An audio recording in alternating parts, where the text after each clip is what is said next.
जय हिंद। आप सभी का स्वागत है आपके अपने YouTube चैनल विलोटी टीचिंग सेंटर में। तो आज हम लोग उपस्थित हैं अपने एक्सरसाइज 1.3 के 1.4 के क्वेश्चन नंबर 3 में।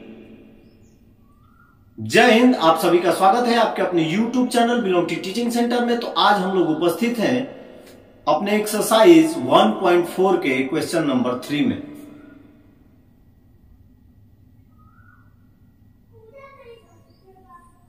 जय हिंद। आप सभी का स्वागत है आपके अपने YouTube चैनल विलोटी टीचिंग सेंटर में। तो आज हम लोग उपस्थित है एक्सरसाइज 1.4 के क्वेश्चन नंबर 3 में, जिसमें आपका क्वेश्चन है कि निम्नलिखित संख्याओं में ऊपर दी गई संख्याओं का जिसका हमने शांत और अशांत आवर्ती निकाला था, उसमें चेक करना है हमें कि दी गई संख्याओं में कौन सी परिमेय संख्याएं हैं, यानी P/Q के रूप में लिख सकते हैं और कौन सा नहीं लिख सकते हैं, और उनके बारे में हम क्या कर सकते हैं।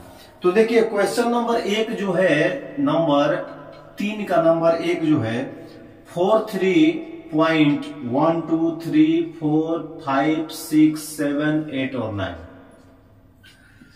तो याद रखिएगा कभी भी दशमलव के बाद यदि नंबरों की संख्या जो है वो खत्म हो जाए, इंड हो जाए, तो उसे हम P/Q के रूप में लिख सकते हैं। दैट मीन्स ये होगी परिमेय संख्या। ये क्या होगी? परिमेय संख्या, यानी कहा जाए कि ये शांत प्रसार वाले, ये शांत दशमलव प्रसार वाले हैं। यानी कभी भी कोई भी अंक है दशमलव के बाद यदि उस संख्या की इंडिंग हो रही है तो वो कहीं ना कहीं कट जा रहा है। तो कट जा रहा है तो उसे P/Q के रूप में, ये परिमेय संख्या है, P/Q के रूप में इसे लिख सकते हैं। और इसका दशमलव प्रसार क्या होगा? वो शांत होगा। वो क्या होगा? शांत होगा।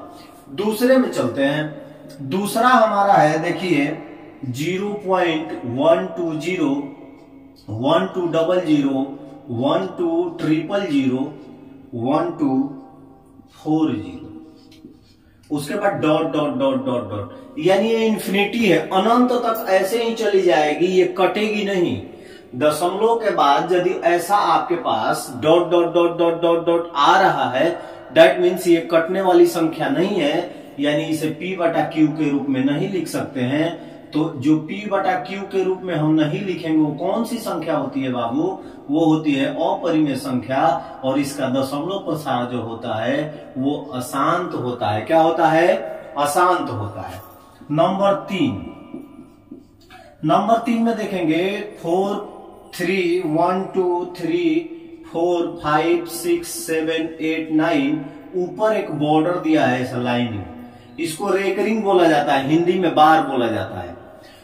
यानी कि 3 पॉइंट के बाद ये बार बार पुनरावृत्ति हो रही है संख्या, और ये कहीं ना कहीं कटेगी, लेकिन इसे क्या किया गया है? ऊपर रेकरिंग कर दिया गया है।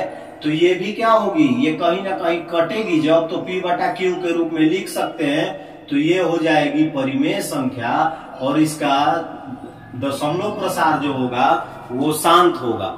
तो ये थे आपके एक्सरसाइज 1.4 के तीसरा क्वेश्चन, यानी आपका चैप्टर 1 जो है वो मैथमेटिक्स क्लास 10th का समाप्त हो गया। अब हम चलेंगे अगले चैप्टर में, इसको फटाफट नोट कर लीजिए।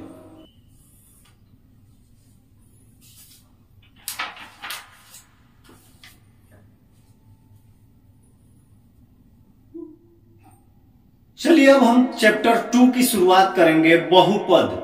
उसमें जो हमारा पहला एक्सरसाइज 2.1 है, उसका पहला क्वेश्चन है कि किसी बहुपद Px के लिए y बराबर Px का ग्राफ नीचे दी गई आकृति में है, प्रत्येक स्थिति में शून्यकों की संख्या ज्ञात करें। यानी जो हमारे पास ग्राफ है ना, उसके बारे में हमें शून्यकों के बारे में बताना है। इस ग्राफ को देखकर जहां पर y बराबर Px का मान ज्ञात करना है। हमारे पास ग्राफ है, देखिए ऊपर वाला जो वर्टिकल लाइन है y डैश, और जो नीचे वाला है वो है x डैश x। अब देख रहे हैं कि पहले वाले में ये x वाले लाइन पे कोई भी जो है लाइन टच नहीं किया है, तो इसमें शून्य शून्यक हो जाएगा। यानी कोई जब लाइन नहीं है तो ये क्या है? शून्य शून्यक। दूसरे में चलते हैं।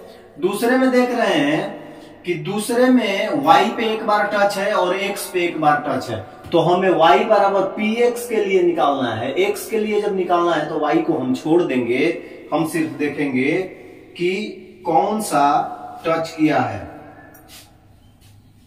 तो देखेंगे कि यहां पर एक बार टच हो रहा है, कहां पे, x पे। तो एक बार टच हो रहा है तो हो जाएगा एक शून्यक। एक बार क्या हो रहा है, टच हो रहा है, तो क्या हो जाएगा, एक शून्यक।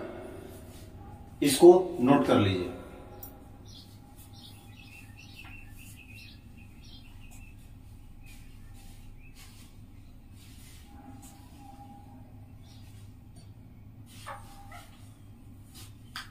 चलिए तीसरे और चौथे ग्राफ को हम देखते हैं। तो देख रहे हैं कि एक्स अक्ष पे एक बार, दो बार, तीन बार आ रहा है, तो ये हो गया आपका तीन शून्यक। वही जब सामने चलेंगे तो चौथे में देख रहे हैं कि ये जो ग्राफ है वो दो बार में एक्स अक्ष को काट रहा है, तो हो गया दो शून्यक।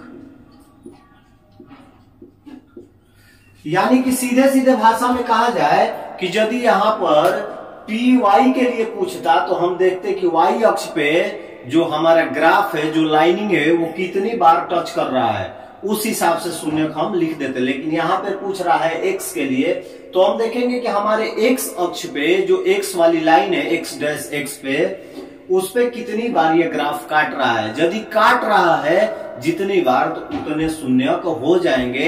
आपके दो क्वेश्चन इसमें और हैं जो मैंने आपको छोड़ दिया, आप खुद बनाइएगा और कमेंट बॉक्स में कमेंट कीजिएगा कि उसका आंसर कितने शून्यक में आ रहा है। तो आज के लिए इस छोटी वीडियो में इतना ही, कल फिर मिलेंगे अगले वीडियो में। तब तक के लिए आप सभी को जय हिंद। इसको नोट कर लीजिए।